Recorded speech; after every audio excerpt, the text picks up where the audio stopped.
ഞാൻ എപ്പോഴേ പറഞ്ഞല്ലേ ഇവൻ ഒരു രാത്രി കൂടുതൽ ജീവിച്ചിരിക്കാൻ പോകുന്നില്ല. അതൊക്കെ അറിയാവുന്ന കാര്യമല്ലേ, അത് വിട്.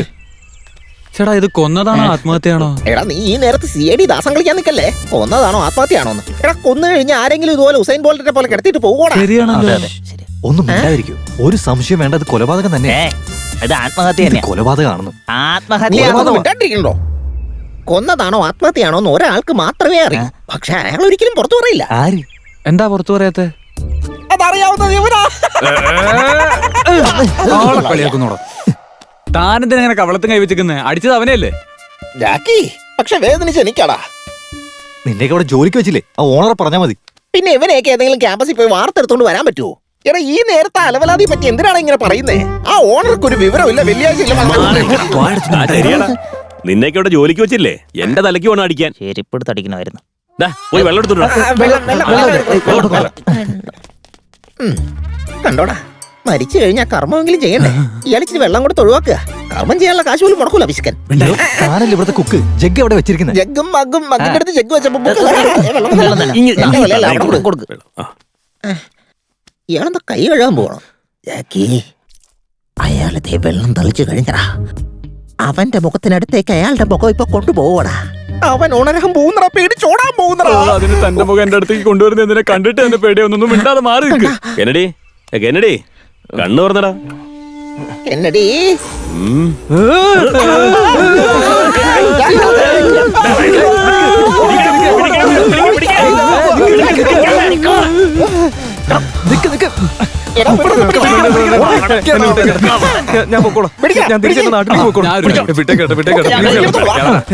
രക്ഷപ്പെട്ടു പോകുന്നു. നീ ഒരു ദിവസം കണ്ടപ്പോ തന്നെ ഇങ്ങനെ ഓടേണ്ട കാര്യമുണ്ടോ? ഞങ്ങൾ ദിവസം കാണുന്നല്ലേ, ഞങ്ങൾ ഓടുന്നില്ലല്ലോ. നീ വാടാ, നീ രക്ഷപ്പെടാത്ത കരുതിയല്ല. ഞങ്ങൾ വരുവാ. തലക്കിട്ട് രണ്ടെണ്ണം കൊടുക്ക്. എന്നെ പറ്റി നിനക്ക് ശരിക്കും അറിയില്ല. പിച്ചി പറ്റി കൊത്തുകൊണ്ടേക്ക് ഞാൻ. ഇവൻ ഇരുമ്പാണോ? കെന്നി, ഞാൻ പറയുന്നത് കേക്ക്. എന്റെ പൊന്നു ചേട്ടാ, നിങ്ങൾ ഒന്നും പറയണ്ട. എന്നെ വിട്ടേക്ക്, ഞാൻ പോവാ. നീ ഇരിക്കും. ഉണ്ടായതെന്താന്ന് പറ.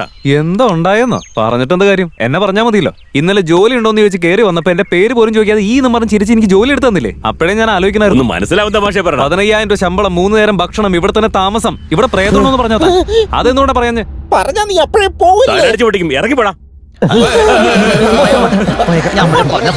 ഈ നശിച്ച സ്ഥലം ഞാൻ വാങ്ങിയിട്ട് 10 വർഷമായി. കുറെ കാലമായിട്ട് കൂട്ടി വെച്ചതും ബാങ്കിൽ നിന്ന് ലോൺ എടുത്തതും എല്ലാം കൂട്ടി സ്വപ്നം കണ്ട് വാങ്ങിച്ചതാ.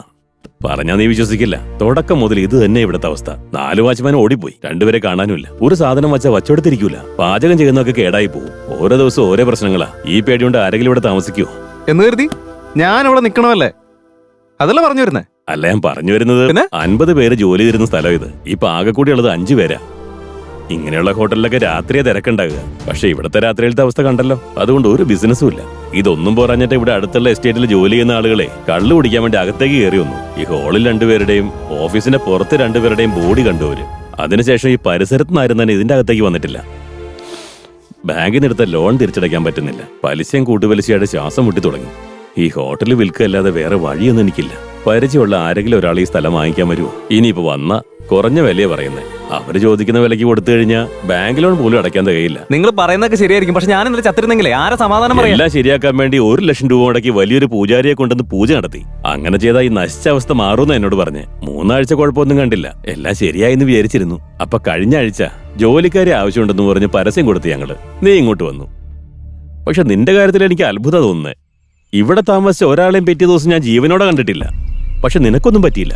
അത് തന്നെ സന്തോഷിക്കേണ്ട കാര്യമല്ലേ?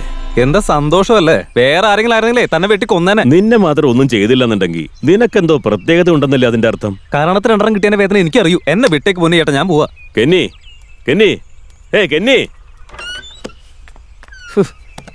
ആദ്യമായിട്ടൊരു ജോലി കിട്ടിയെന്നുള്ള സന്തോഷത്തിലിരുന്നപ്പോ പ്രേതത്തിന്റെ വീട്ടിലായിപ്പോയില്ലേ.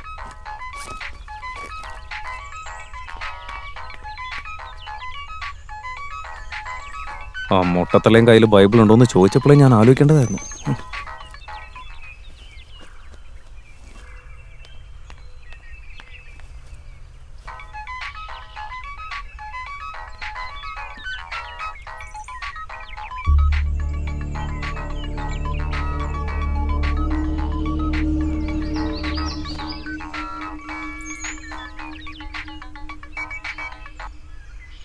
Price the Lord.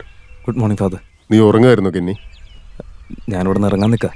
എന്താ എന്തുപറ്റി? ഇവിടെ ഞാൻ കരുതിയ പോലെ നല്ല കാര്യങ്ങൾ. ഈ ജോലി വിടാൻ ഞാൻ തീരുമാനിച്ചു. എന്താ കാര്യം തെളിച്ചു പറ. കെന്നി, നീ ലൈനിൽ തന്നെ ഉണ്ടോ? ഇവിടെ കുറെ കുഴപ്പങ്ങളുണ്ട് ഫാദർ. സാരമില്ല. അവിടെ നടന്ന കാര്യങ്ങൾ നിനക്ക് എന്നോട് പറയാൻ മടിയുണ്ടെന്ന് മനസ്സിലായി. ഞാൻ പറയുന്ന കാര്യങ്ങൾ നീ ശ്രദ്ധിച്ച് കേൾക്ക്. നമ്മളൊരു കാര്യം കണ്ട് പേടിച്ചോടിയാൽ അത് നമ്മളെ പിന്തുടരുമെന്നല്ലാതെ ഒഴിഞ്ഞു പോവില്ല. ജീവിതത്തിൽ ഇങ്ങനെ പല പ്രതിസന്ധികളും ഉണ്ടാവും. അതിൽ നിന്ന് നമ്മൾ പഠിക്കുന്നതാണ് അനുഭവം. അത് ആർക്കും പഠിപ്പിച്ചു തരാൻ സാധിക്കില്ല. ദൈവത്തിന് മാത്രമേ അതിന് കഴിയൂ മോനെ. ഒരു വിഷമം നിനക്ക് വരുന്നുണ്ടെങ്കിൽ ഈശ്വരൻ നിന്നെ പരീക്ഷിക്കുന്നുവെന്ന അർത്ഥം. എങ്കിലേ നീ ദൈവത്തിൽ കൂടുതൽ വിശ്വാസം അർപ്പിക്കൂ. അവൻ നിന്നിൽ നിന്ന് പ്രതീക്ഷിക്കുന്നു അതാണ്. ഇതെപ്പോഴും നിന്റെ ഓർമ്മയിലുണ്ടാവണം. ഇപ്പൊ ഞാൻ എന്ത് ചെയ്യണം ഫാദർ? പോകാനുള്ള തീരുമാനം നീ തന്നെയല്ലേ എടുത്തത്? അപ്പൊ ഇതും നീ തന്നെ എടുക്കണം. എന്ത് തീരുമാനം എടുത്താലും ആലോചിച്ചെടുക്കണം. ഒരു തീരുമാനവും ഒരു ദിവസം കൊണ്ട് എടുക്കരുത് മോനെ. ഇന്ന് നീ കാണുന്ന കാര്യങ്ങൾ നാളെ നിന്റെ കണ്ണിൽ മറ്റൊന്നായി കാണും. God is great my son. Take care.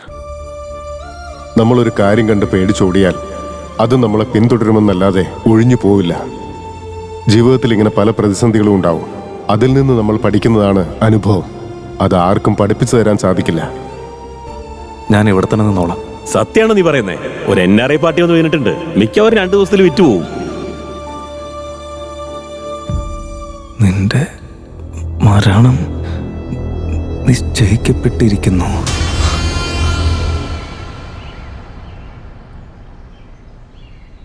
ബീനെ, ഇന്നലെ രാത്രിയോട് അവൻ ചാവൂന്നല്ല നമ്മൾ പറഞ്ഞിരുന്നേ.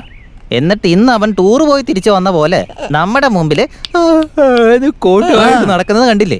അതായത് ഞാനേ നിറച്ച് ഫ്രൂട്ട്സ് ഒക്കെ നിരത്തി പല ദൈവങ്ങളുടെയും മുന്നിലിരുന്ന് പ്രാർത്ഥിച്ചത് കൊണ്ടാ അവൻ ഇപ്പോഴും ജീവനോടെ ഇരിക്കുന്നത്.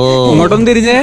കഴിഞ്ഞ മാസം എവിടുന്നെങ്ങാണ്ട് ഒരു ഉടായിപ്പ് നമ്പൂതിരിയെ വിളിച്ചോണ്ട് വന്ന് മുതലാളി 100 വർഷം പൂർണ്ണ ആരോഗ്യവാനായിട്ട് ഇരിക്കുന്നു പറഞ്ഞ് 1 ലക്ഷം രൂപയ്ക്കുള്ള ആപ്പ് വെച്ചു കൊടുത്തില്ലേ? അതുപോലെയാണോ?